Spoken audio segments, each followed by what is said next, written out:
The Slayer, 1982, is a real oddball from the golden age of horror, kind of a melting pot of supernatural slasher, psychological mind games, and all those trippy was it real or a dream moments.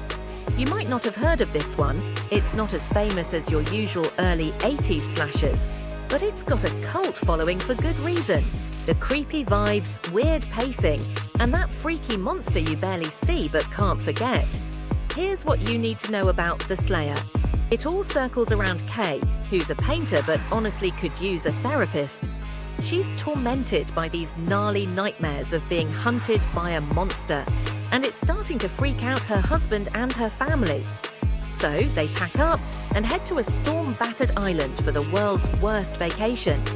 Of course, the second they land, things get weird. Kay's dreams start bleeding into real life, and before you know it, people are dropping like flies.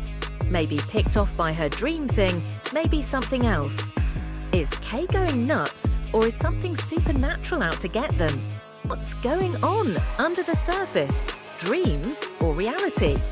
You're never totally sure if what's happening is real or if we're just stuck in Kay's nightmares. Half the fun is not knowing. Psychological meltdown. Kay is hanging by a thread, and the movie really leans into that. It's just as much about being scared of what's in your own head as what's out there in the dark. Total isolation. That almost abandoned island? It's the perfect spot for everyone to feel trapped. A creepy, no-escape purgatory. The monster, the titular Slayer, isn't front and center. It mostly lurks and creeps around the edges. When you do see it, it's all horns, claws, and nightmare fuel. But you never get a clear answer on what it is or where it came from, which somehow makes it creepier.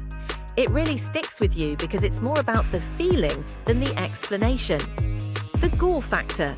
Look, it's not a Friday the 13th level bloodbath, but the few kills hit hard. Pitchforks, decapitations, and they don't shy away from showing the worst of it. The violence is slow, almost uncomfortable, but it totally fits the movie's vibe. That ending, though. Spoilers ahead. Right at the end, things get super weird. Kay suddenly wakes up as a kid in her childhood bed, like maybe the entire movie was a nightmare she's doomed to keep having. It's a real "what did I just watch" moment that leaves you questioning what was real, if anything. Behind the scenes and legacy, low budget, big atmosphere.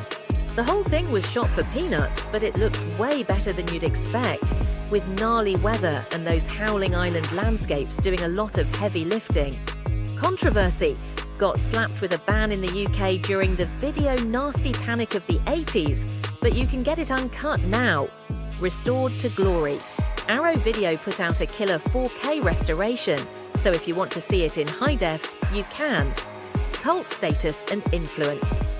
Even if it's not a household name, horror nerds love The Slayer for its unusual vibe.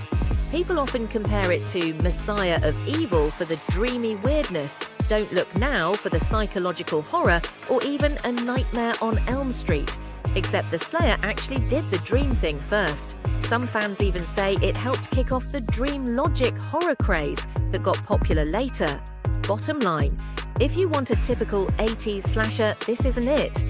The Slayer is all about atmosphere, weird storytelling, and a deep sense of dread. It's slow, bleak, and doesn't hand you any easy answers. But if you like your horror moody and surreal, give it a shot.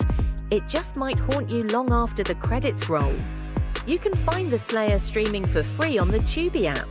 Subscribe to Movies of the 80s for more of the most beloved and forgotten movies of the 1980s.